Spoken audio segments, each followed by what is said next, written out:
I'm Jen. Welcome to our Lone Star Life. We just recently took a trip to the Texas Hill Country and we got a ton of prickly pear fruit, also called the tunas.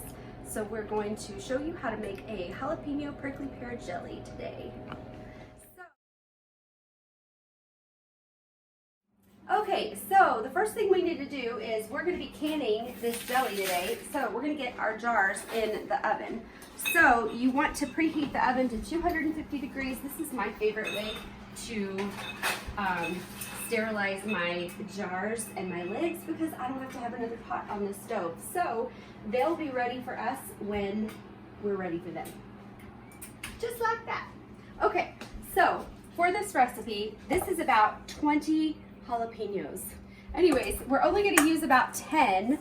We're also going to use 5 cups of sugar. Just don't think about it.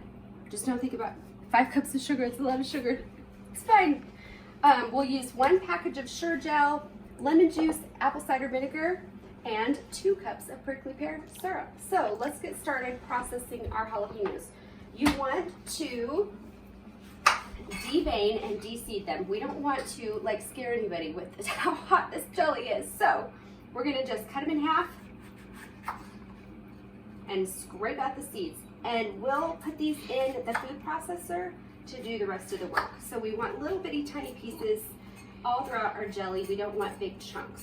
So whatever your favorite way is to cut your jalapeno, go for it. I just like to roughly chop mine and stick it in here. Okay, so we're gonna do about 10 of these jalapenos, and when I've got them ready to go, we will come back and I will show you what that looks like. Okay, let me show you what I showed your sister. Look, so you take once you cut it in half like this, take the spoon and scrape it out over the bowl, and you can just scrape everything out. Then just chop that up and stick it in the bowl. Ooh. I can't. Okay. All right. I tell you what. Oh, down. Do it down. Oh. Many hands make light work, right? That's a saying, right? I think so. Is it true today? Well, it's fun. Oh, this one has kind of a bad spot in it. Okay. I'm going to clean up the jalapeno juice from my work area, or I will stick my finger in my eye.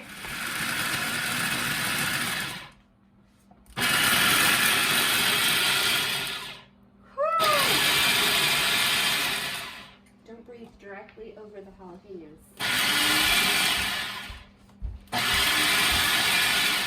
Okay. That's good. So, that consistency is what we want. I'll give it one more zhoosh. A word, yes? A zhoosh?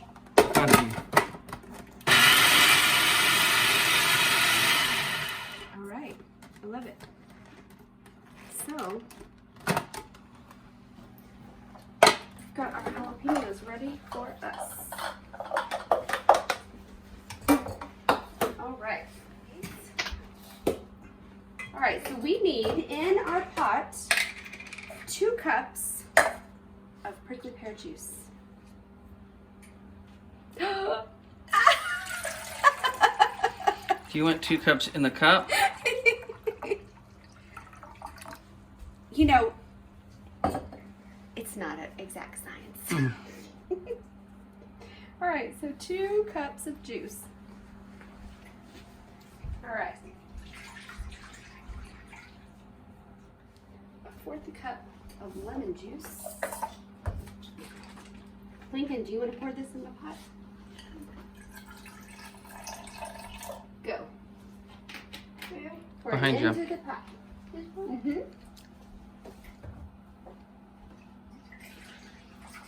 Okay, here, hold that there. We need 1 cup of apple cider vinegar. Okay, go ahead and pour that in.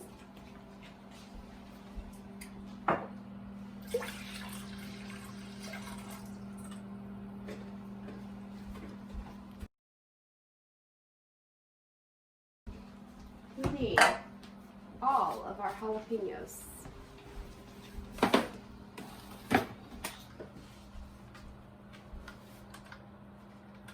gonna start getting real. Ooh, that's pretty. Ooh, look at. And now, Link, can you grab our sugar? And we're gonna add the sugar in. Just a little bit of sugar that we have. So we're gonna let that melt a little bit and come to a boil, and then we're gonna add our pectin and let it boil for 10 minutes. Ooh, it smells good. Okay. All right, so today we're making jalapeno jelly, but I made something called prickly pear cowboy candy yesterday. So if you've never heard of cowboy candy, it's just candied jalapenos. And so they're fantastic on top of a burger, or how else can we eat them? Over cream cheese, with crackers or tortilla chips, really anything. But they're really spicy but sweet too.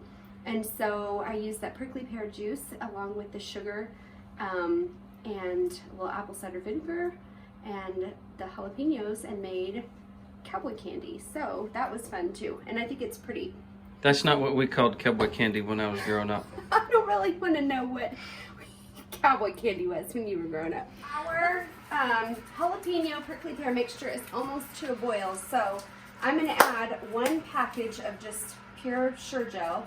Now, this recipe calls for 2, but I want to just do 1 because I don't want it to, I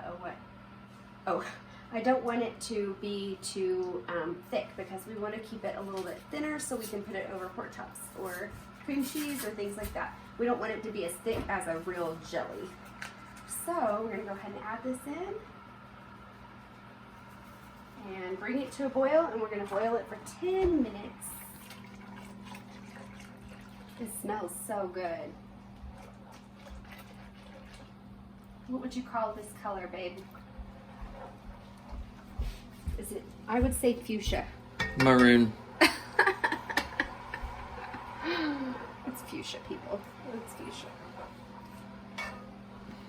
Okay.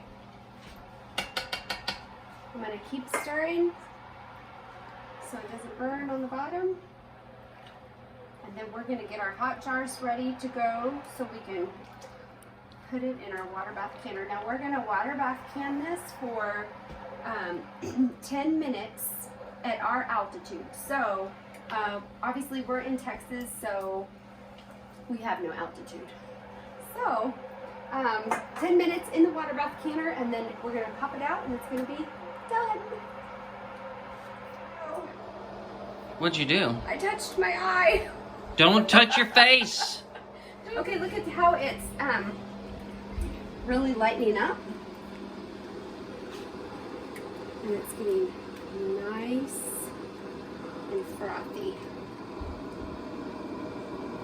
So we are almost to a boil. So it's interesting, prickly pear juice from the fruit is how they treat diabetes in Mexico.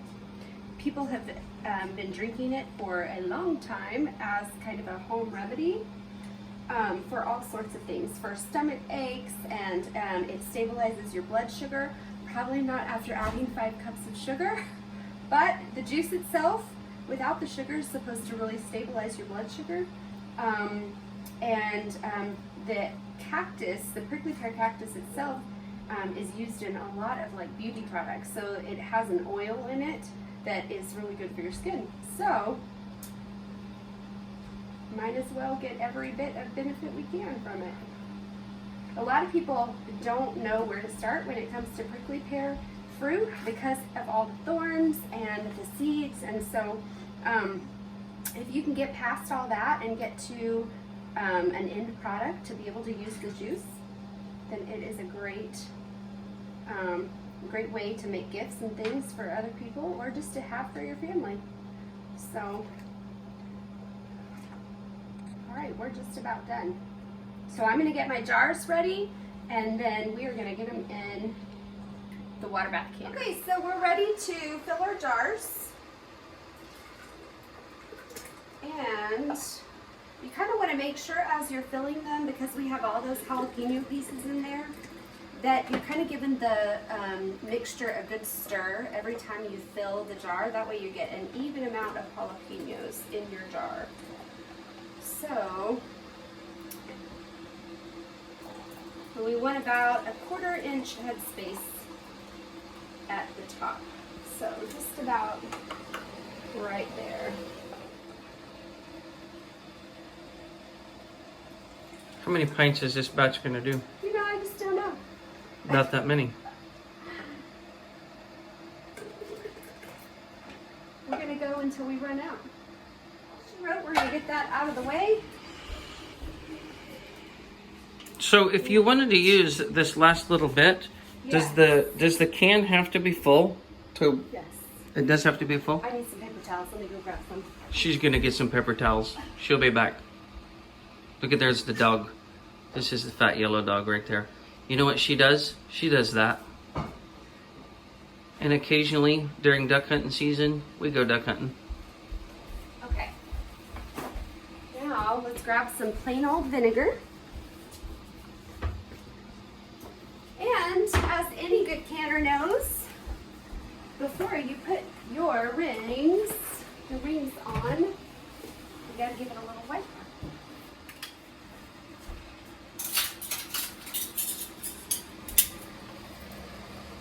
What color would you say that is?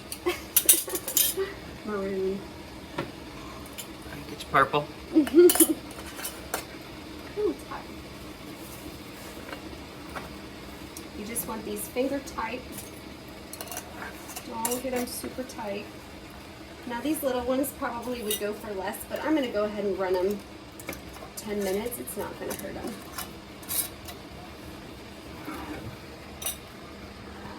Look at the multitasking.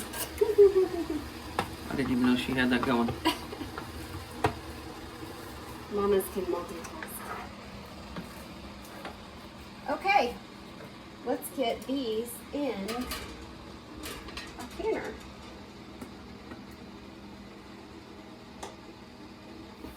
Are you drinking coffee and filming my video at the same time? Mm-hmm. That's called dad multitasking. That's right. Okay. Oh, we need it to cover it. So close. Use about 1 inch of water over the top. Okay, so we're gonna put the lid on this and let these go. Once it starts to boil, then we'll set our timer for 10 minutes and then we'll check them.